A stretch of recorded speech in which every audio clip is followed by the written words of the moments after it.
Howdy folks, Meandering Mike doing a setup for mound builders, how to deal with the Mississippian and Spanish era. In our how to play playthrough previously, we dealt with the Hopewell era, did a partial playthrough of that. So one of the things to remember in that, I'm going to tilt down to give us a little more of the board. We don't really need this at this point. Just looking for the cards. There were 12 green Hopewell era cards. Now, normally I said what I do is I put them all in order to make sure they are all there, which I did. And for the Hopewell era, you randomly take 2 out and use 10 cards, and that's how you build the Hopewell era deck. Very simple. And it turns out the 2 cards that aren't used are set aside to be used in the later decks. Now, so I've set these guys aside from the previous game, and here's these. You wouldn't normally know what these are ahead of time, but I know from my play.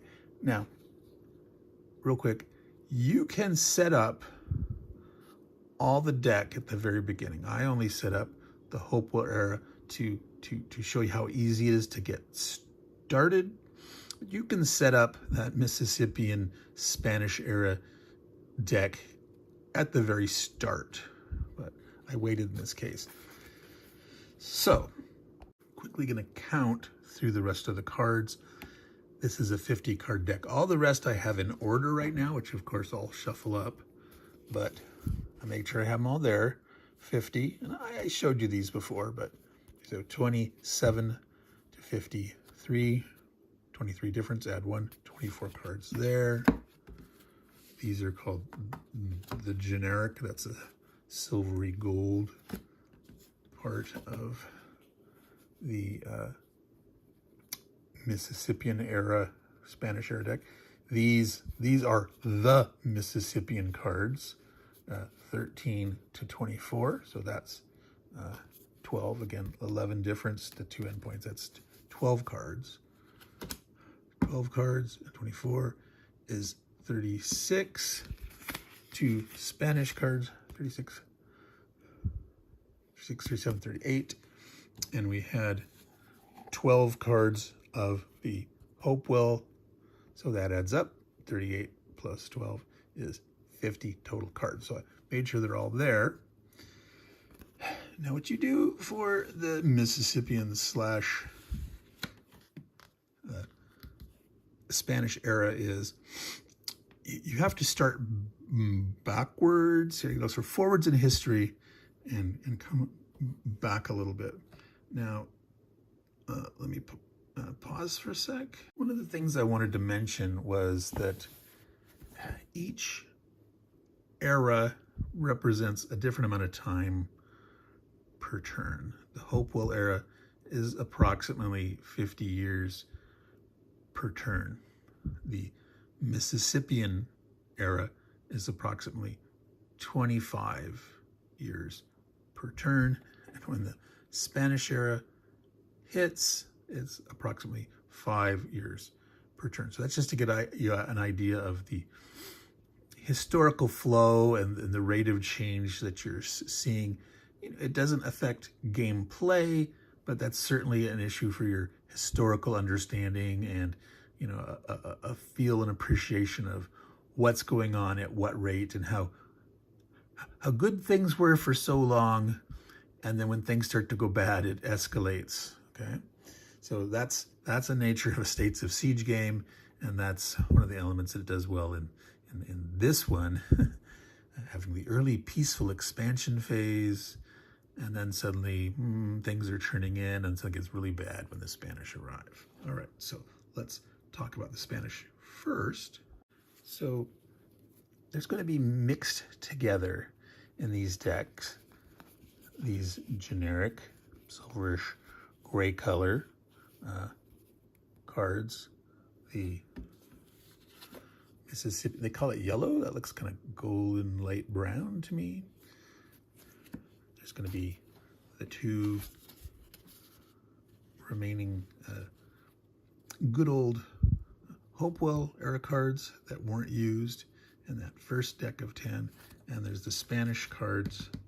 You start by basically getting the very end times. You take out of these 24 and you shuffle them up and you take 6. So I'm not going to worry right now about, having all shuffle these. I'll just cut a couple times. But you would deal off 6. So at the very bottom of the deck are going to be 6 of these guys. All right. So that's actually the foundation of the Spanish era deck. You then take the actual Spanish card. All right. This card is They Have Arrived. This card is Arrival is Imminent. Okay. So at this stage, we've taken 6 out of the 24 generic silvery cards. Now we take 4 more of those. So there's 18 remaining. There was 24. We took 6 out. So again, it's all shuffled up. You're going to take 4 of these. So like I said, it's a little complicated. So doing this at the beginning before you've actually played anything's like, what the heck's going on? So that's why I just, it's okay to wait and do it once you get there. You can do it ahead of time. But we're going to have 4 cards there. But we're also taking, this is where we take the Spanish card, this one. Okay. All right. So we're going to have for generic the Spanish. Here's our base of 6 cards. There's 5 here. This gets, shuffled up real good, so you don't know exactly when that Spanish can hit. It'll hit before the last 6 cards, but it could be anywhere in here within these 5. All right. So then you plop that on top of there. So we know somewhere in there is the Spanish. It's not in the last 6 cards, but between that, it is in there. Okay, so Spanish are arriving in here somewhere. Now we gotta set the portent, the foreshadowing that they are coming. And so there was so far in here 10 generics and one the black Spanish card called the Spanish. So in here there's 14 of these left. So you randomize this up again. You take just 4 of these. At random, 4. Okay, 4 more silver dudes. All right. And you take this now. So somewhere in this set of 5 cards, this one will show up. And the Spanish arrival is just around the corner. So again, these get all shuffled together, blah, blah, blah, do a thorough job. So once you start building these, do not shuffle this, right? You can't add cards, shuffle the whole thing. No, you must. You'll break your game. Weird things will happen. So you get, you shuffle a subset and you get them there. And you shuffle a subset and add the black one and shuffle that up and put that there. Then you get another little subset with another black one. Shuffle this up real good. Stick that on there. Do not accidentally shuffle this again. Now, if you've done this right so far, there should be exactly 12 of these left. We used the 6 plus 4. Wait, is that right? Getting a little confused. There's 10 of these left. There's 10 generic, the silvers, because we used 6 and 4 and 4. That's 14 out of the 24. And so you can do your counting to make sure, but you don't use these yet. You make sure that you got 10 of these. You should have all 12 of the Mississippian cards with the, to me, yellowish gold, brown. There's 12 of these. Okay, so these are gonna go here, and you've got your 2 nice hopewell cards that were not used in the beginning. So this here is gonna be part of this. And now you shuffle this all up really, really good. This is the start of the Mississippian / on into the Spanish era. The Spanish era is way there at the bottom. And this is what's going to happen. And if you remember, we start in the hopeful era, but you only have, that was number of turns. You've got the 10 that you started with. Now there's the optional rule and that you might start with less or more, but normally it's 10 of the 12 of these. So, you know, by the time we get here, we have exhausted this deck. We are now transitioning into the Mississippian era. All right, so there should be 12 Mississippian card, 10 left of the generic. Okay, that's 32, no, sorry, 22 plus 2, so 24 left. So, you know, I would double count, you know, just to say, oh, do I have exactly that? Okay, and now this you get to shuffle up all good. This is a mix of silver, the yellowish, goldish, brownish, Mississippian, the generic, and the 2 things. So this part here gets all shuffled up really good. And now this goes on here. So you got different sections in this deck. And now you've done that. Do not shuffle these. Do not shuffle these. All right. And this is now what you start playing from. We have removed the thing that says hopeful era. We're now in the Mississippian era. Once the black cards come along that are way down here at the bottom of the deck, not the very bottom, that is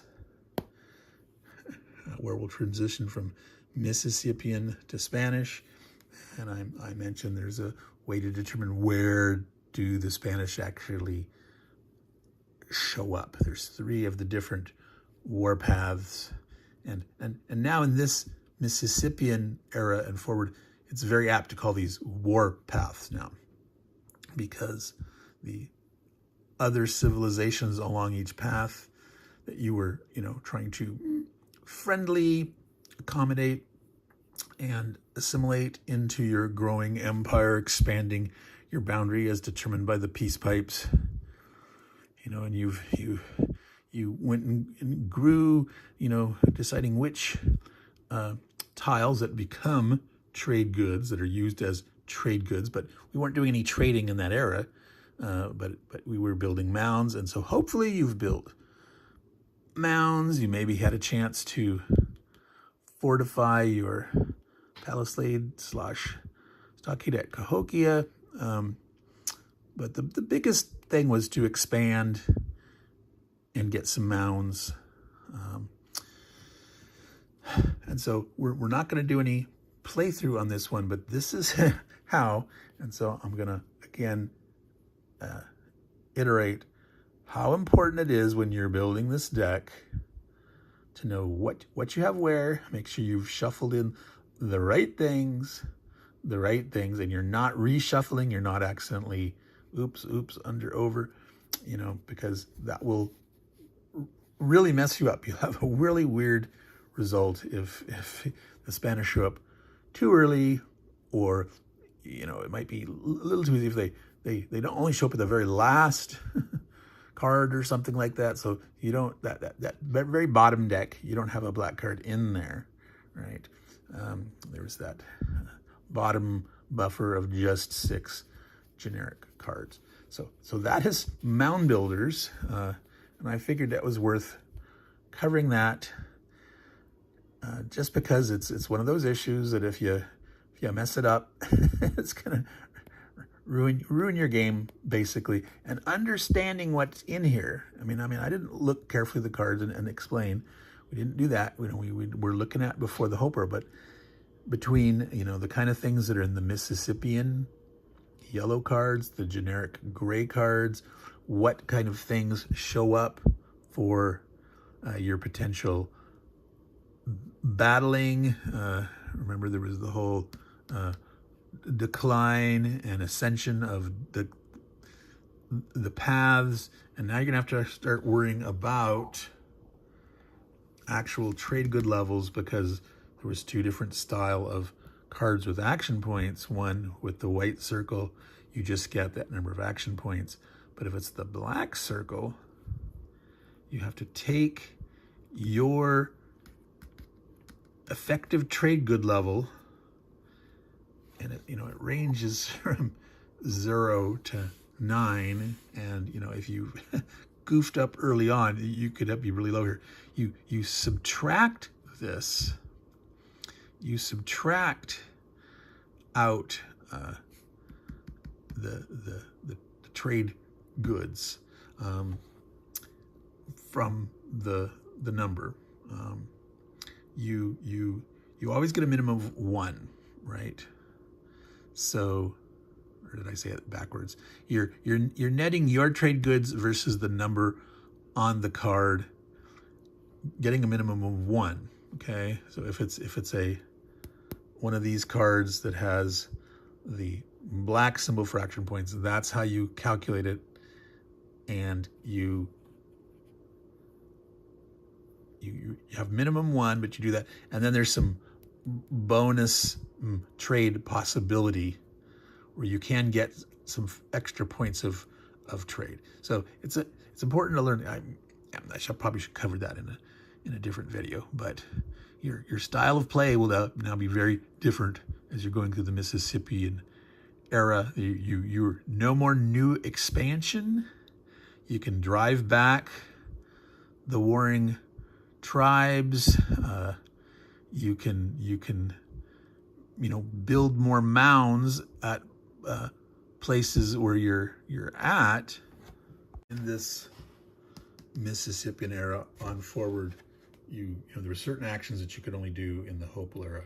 So like moving the peace pipes to show the border of extent of what you've incorporated, what you've assimilated in a friendly manner,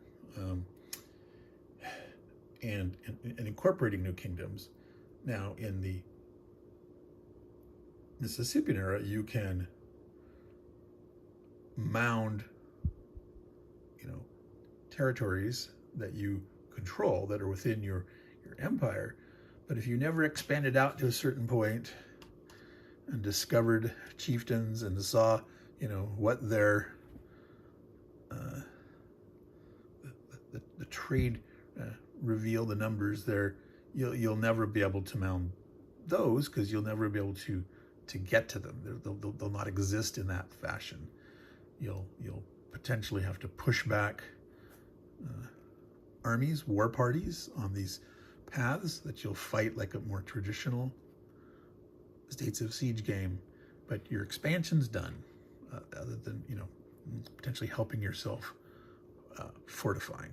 So we're going to call it quits there. I was going a little too much in the how to play stuff of the different era. Really just wanted to focus on setting up this crazy deck, which don't shuffle now. Of course, you set aside, these were the 10 cards that had got played in the Hopewell era. And hopefully you'll be successful in holding off the standard States of Siege encroachment. However, it's It's more difficult than quite a few States of Siege games, especially if you didn't do well in your Hopewell era. But that's what makes it such a rich game. So many really interesting choices and, how to do those things. So hopefully you found that useful. I'm not sure. Again, I've been sick and busy and not much on the channel. So I'd like to play more of this. I just might not film it. I played through a couple of games myself for the War Room 10 game challenge. I've actually completed my 10 games for the year. So that's a load of stress off for me, but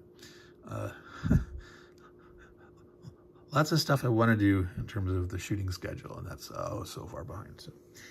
So to all you good folks out there, I'm gonna say, take care of yourself. Try not to get sick, and as I say, take care of your games, and they will take care of you. Ciao.